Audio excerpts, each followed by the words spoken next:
Merci mingi, matondo mingi na ba compatriotes congolais bandeko balandi ya masolo ya Congo Télévision to pesi binombo de partout boza Rolanda biso meilleur ve na ba compatriotes congolais nyonso meilleur ve na ba abonnés na biso nyonso meilleur ve na ba téléspectateurs nyonso bozali na monde meilleur ve na ba o banso bozo pesa biso confiance ya Rolanda biso na ba plateforme nyonso numérique ko beti masolo ya Congo Télévision. Merci na ba s'abonner déjà, merci pe na ba bo s'abonner na noter bozo ko tester ceux qui tozali na tendance nini ba boye ba que réserve de la République n'a pas les tendances amis téléspectateurs engagement na biso ezali pona ko accompagner visibilité à proximité à l'institution et puis que le babosolo au baïko ça mosala wazaiko ça mosala te le peuple congolais na moi lombangu mingi parce que jour moins deux to célébrer naissance à Jésus-Christ de Nazareth le on a kolobela moi moké beaucoup tani ya tata mokonzo école Félix Antoine Tshisekedi Tshilombo na ba député ba sénateur ba chef ya ba regroupement ba parti politique pe ba parti politique le loto kosola moi moké ezalaki autour ya nini masolo na bango ami téléspectateurs le on a kobeta moké likambo etali Maman oyo député provincial à la commune Yalemba. Deba benga kaye meilleur élu. Autrement appelé Maman Lumière, Maman Nobertine Matanda. Souffle et énergie ya zayi nango parce que hier nous avons palpé au moins ba commune nyonso ezali na Moamba. Akita qui ne ko remercier babaz nae. Toko sola moi moké qu'est-ce qui motive cette dame à kena ko sala activité immense za ko sala. Est-ce qu'Ali na double pour moi toi zaïlo kola kaka maman. Toko sola moi moké ami téléspectateur. Affaires sociales et actions humanitaires. Est-ce que bazali kaka na likambo etali soki ba déplacer à guerre bazali soki ba orphelin ba veuve topé ministère mana ezali na ba obligation nde tozali na moment ba festivité oyo ya kosangana na basi ya basoda na bana na bango na ba orphelin na ba déplacer à guerre po ba sepela po autour d'une table baba hiyo école Congo démocratique etika kabisote tokosolango autour de cette table mesdames et messieurs likambo etali ville province à Kinshasa nekombui pe na kobeta mwa moke masolo parce que on a lingina pe sa félicitation na les nouveaux ambassadeurs ya assainissement ya ville province à Kinshasa Ngiama Makanda we Ranson l'artiste na pesio félicitations Moïse Mouya ko martelé moi moke wana ami téléspectateurs voilà moi moke quelques sens ya masolo na biso lelo mais tikanga na pesa bongo sincère félicitations na mwana mboka Didier Boudimbu oyo azali bongo ko talisa na ba compatriotes congolais lokola ba azali lokola bango nyoso te asepela ki mokolo ya anniversaire na yende ko Didier Boudimbu ayeba na ko sepela na bana ba orphelin nyoso oyo ba te belé ba néglijaka. Mais Didier Boudimbu alobi ete esengeli na lia na bana o esika moko esengeli na kabura na bana o gâteau moi je esika moko en image vous avez komona comment est-ce que l'homme le génie blanc ministre na biso sport a sepela ki a sepela mbotama na e na bana na biso ba orphelin oyo à occasion anniversaire na e voilà l'exemple à suivre amis téléspectateurs ville province ya Kinshasa ndeko Gentiningo Bilambaka na banza te na ebsaki na bino esengeli na bakinois kinoise nyonso bazali sérieux esika bisika nyonso ozali osambela pe osenga tata nzambe alimbisa yo na maemanso loba pona ndeko Gentiningo Bilambaka nyonso toloba côté négatif esengeli tosenga bolimbisa pa tata pe tosenga e pardon. Pourquoi messieurs et dames depuis nazolala nazolamuka nazosala ba investigation pour na ville ya Kinshasa na biso soki biso bakinois tolobi te na ebite ko kenda wapi Kinshasa iko kenda wapi na ebite ami téléspectateurs Gentiningo Bilambaka na kombo ya bakinois et kinoises nyonso limbisa peuple congolais limbisa bakinois. Nous avons remarqué après absence na yo après départ na yo ndeko Gentiningo Bilambaka lotili ke koma pasi na Kinshasa molili na ville ya Kinshasa ya kosakana te ndeko Gentiningo Bilambaka après départ na yo ndeko Gentiningo Bilambaka ata ko esika na yo nyonso ezalaki pembete membula te ezalaki so ezo obeta bato ba ko circuler pe na ville province à Kinshasa depuis Gentiningo Bilambaka okenda Kinshasa ekoma ko dinda na ba commune lokola bakalina bandalungwa kitambo na parlons pas ekoma ko dinda Gentiningo Bilambaka depuis okei tala to ko lekisa festivité lokola ville à Kinshasa ezana ko organiser ba festivité te ya Noël na bonne année atele mbomo côté ata pano mon côté oui ko présenter ba kinois meilleur VP joyeux Noël ata mon côté Gentiningo Bilambaka limbisa biso parce que chaque année to banaye ko mona ndo banaye ko sala yango ndeko Gentiningo Bilambaka limbisa biso parce que n'époque na yo ville province ya Kinshasa tracasserie to ko mona o lisusu tina moment ba festivité o tracasserie o Gentiningo Bilambaka to mona ka yango te na temps na yo limbisa ba kinois ndeko Gentiningo Bilambaka likambo etali embouteillage Gentiningo Bilambaka L'époque il y avait des embouteillages, oui. Mais tu sais que l'on a pu banda ko attend to ko misala attend. Mais depuis Gentini Ngobilambaka OK. Limbisa bakino. Amis téléspectateurs, le col ba compatriote congolais à solo au ba campagnaka. Bateau bazali ko sala pour bon avancement et le Congo démocratique. Sauf changement à dernière minute. Ndeko Gentini Ngobila ko zala na mboka na yao. Mokolo ya le 4 janvier. Na sengi na ba kinois et kinoises nyoso. To manifester bonne foi wana. Ya ko kita mokolo ya le 4 na aéroport international à Kinshasa. Pona ko yamba ndeko Gentini Ngobila mbaka. Ngai moko na ko mobiliser ba kinois. Ngai moko ngai ona ko roba. Pe na aéroport international Anjili. Na ko bongisa déjà na alanga nzembo moko. Loyembo to ko Singapour ya limbisa ba kinois. Soki ayepe, soka zaina posa ya vila Kinshasa na ye, vila Kinshasa na biso. Gentini la kisa biso, ni ne sengei to sala poto sunga Kinshasa, ndeko Gentini Ngobila mbaka. Sunga ba compatriotes congolais, o bazali kotala yo, un peu de partout. Je pense que zalaki message wana ami le spectateur o sengela kito le kisayango, et zalaki de très capital likambo etali ville province ya Kinshasa. Likambo etali raconte tata mokonzi ekolo Félix Antoine Tshisekedi Tshilombo. Na ba député, ba sénateur, ba chef à ba regroupement ba parti politique, na sepeli nango mingi parce que ils ali problème moko boy comme ko déranger ba tout moi mingi. Union sacrée partage à gatuzo sala mabienté. Union sacrée kotoyo, ezali ka bato moko nde ba ko se retrouver. Union sacrée. Bravo à son excellence Félix Antoine Tshisekedi Tshilombo, président de la République, chef de l'État. Garant un bon fonctionnement à l'institution. Yoka message nae. Kozala na union sacrée, to kozala membre à union sacrée. Ezali pointé. Il y a biso ya ko se créer ko ça la partage ya pouvoir. Ah oui. Ici na lingina kembela yango. Parce que nous avons de personnes crédibles ou à gérer le côté jusqu'à la preuve du contraire. Mazo accompagné chef de l'État. Ici je vais citer par exemple Mibale Kaka. Je cite la personne de Gentini Ngobila mbaka. À part aux la sénateur, à ko gérer ni. Mais parti nae si ma vision tata mokonzi ekolo Félix Antoine Tshisekedi Tshilombo. Je cite ici son excellence Adel Kayinda Maïna. Ancien ministre Anabiso ya portefeuille, le local député national, parti nae politique à l'EDEC, et j'ai accompagné Tata Mokonzi wa Ekolo, sans pour autant qu'on soit poste X ou Y. Est-ce que vous qui batoba balewana, collègue a la déclaration? Voilà les moments où était vraiment arrivé au Sénégal qui chef de l'État Félix Antoine Tshisekedi Tshilombo à ça la mise au point wana. Na badongolo mise nyonso. Oh bayaka, nous avons un poids politique, nous avons beaucoup de députés, des sénateurs. Koya kochana Tata Mokonzi wa Ekolo. Nous félicitons le président de la République pour la mise au point de compatriotes congolais manso.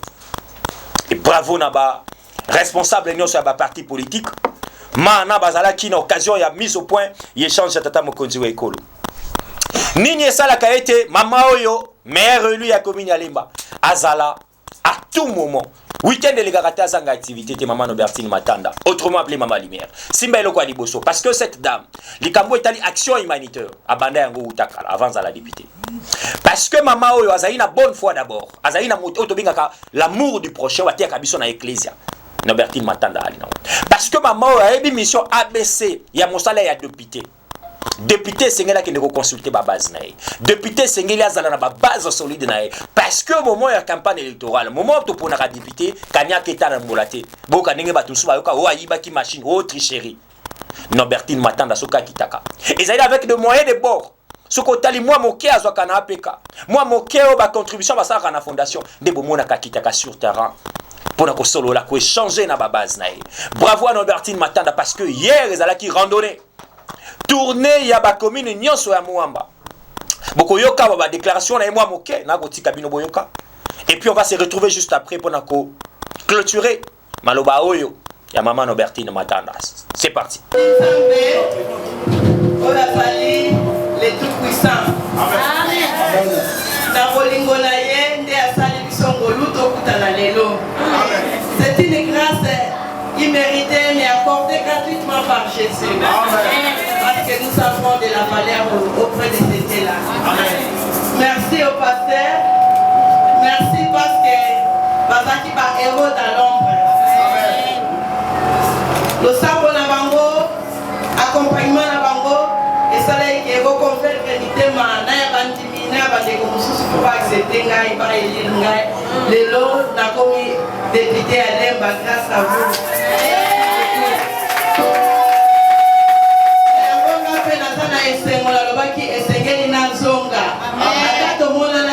Programme humainement possible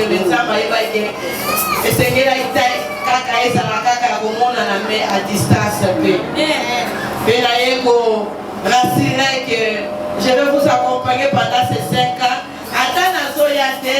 Mais ceux qui sont dans le programme d'église, l'église est la députée Maman Norbert.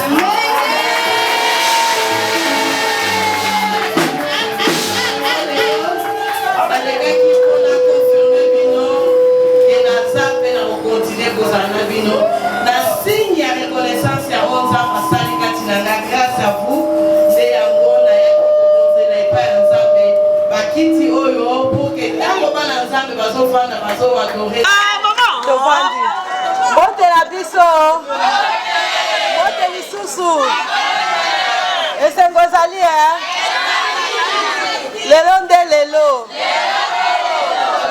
pour que mukolo nzambe abongisaki mpo bazire na mama tokutana nde lelo.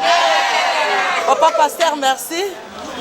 Merci vraiment pour na soutien na yo spirituel, pour na bave na yo.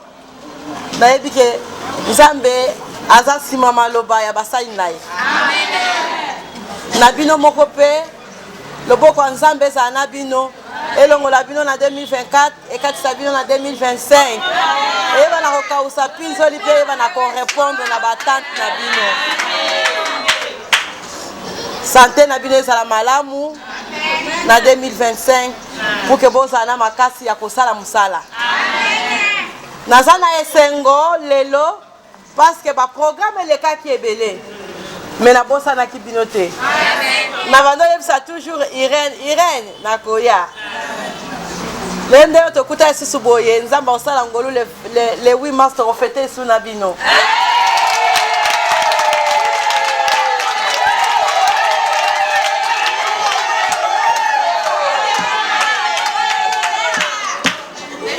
Esengela kina kipe batu mususu ya musika parce que bino boza bana ndako boza yanga ya motema. Na yebi ke eya na buto ya na moi so na za na besoin ya renfort batu va soutenir ngai baza Irène bazali.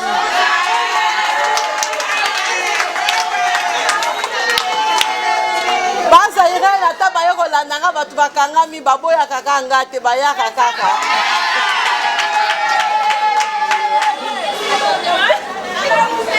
En tout cas, lelo ça lisolo ya famille. Na yepona pesa bino na nous merci. Ba député bazaki ebele. Mais bosaki choix na bino et pas maman Norbertine. Limité, Ngaba, Matete, Kisensu, lobby dimanche. À une seule journée à Tambola qui va commune mansoir. Et ba député nationaux, ya ba commune wana, toko bete la bino maboko. 2025. Yango toko kota. 2028 ya musikate Norbertine Matanda, peuple ya komona musa iko sala. Et 2028, il est que la binote est en double brassard. Nous allons finir dans les affaires sociales, amis téléspectateurs. Moïse Mbouyaye, Nafandi, Nalobi, est-ce que ma compatriote congolais, comment est-ce que cette dame se bat matin, midi, soir? Nayoki na bamakele le mouké à radio, oh maman ministre affaires sociales, qui n'a qu'au sunga batuka, rassure batu, naufrage et salami. Akenda ko sunga batuka ka oso ki ba ofela de déplacer de guerre. Ah to ko le kana ba moment festivité asungi banane. De kombuyo mto le kana télévision le belaka tourner la biso. Mais détombrez-vous. Peuple congolais na kana réussir sarabino wabi nyo se sali akobimisa na télévision te. Cette dame reste l'unique. Oya lobeli yango e pa tata mokonzi wa ekolo. Wa lobeli yango e pa chef à gouvernement. Et sengeli était bana wana ba orphelin ba déplacer de guerre. Et sengeli était basi ya ba soldat na biso bazali na front.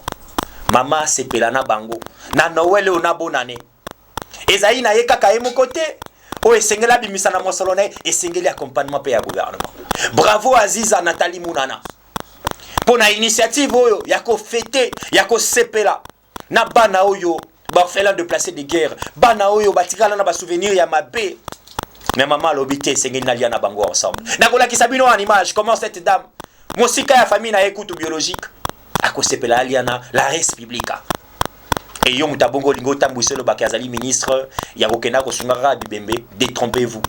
Aziza Munana azaina motema wana ya kibo mama. motema wana ya kosunga. Nous allons finir, amis téléspectateurs. Nanga qui n'a pas la mise au point, on a badongolo misu, on a mona ki bako lekisa. Balobi Teddy Luamba Moba, ministre des ressources hydrauliques et l'électricité. Tant on a kobenga meilleur élève, ce n'est pas pour rien, c'est parce qu'il a respecté chef du gouvernement, a respecté tata mokonzi ekolo, et tata mokonzi pe alobi. Teddy Luamba ko senga merci na gouvernement na e. A senga merci na chef du gouvernement Judith Tuluka Tsumino. Merci na chef de l'État parce que parmi ba projet o akoko sana mesa aussitôt déposé, le gouvernement national et écolo a résoudre ezali ba besoin personnel il a été dit Luambati mais ezali ba besoin communautaire ba besoin général de la population congolaise. Na micro ya masolo ya Kongo lobito komisa. Merci na epa ya maman Judith Tuluka Tsumino. Merci na epa tata mokonzi ekolo Félix Antoine Tshisekedi Tshiloko zala na biso. Yeba komi obenga la bouche autorisée. Bientôt là les porte-parole officiels. Ah, ndenge toyoki yango na bamir. Semblerait bientôt la nomination yo salama tango ye murazoya.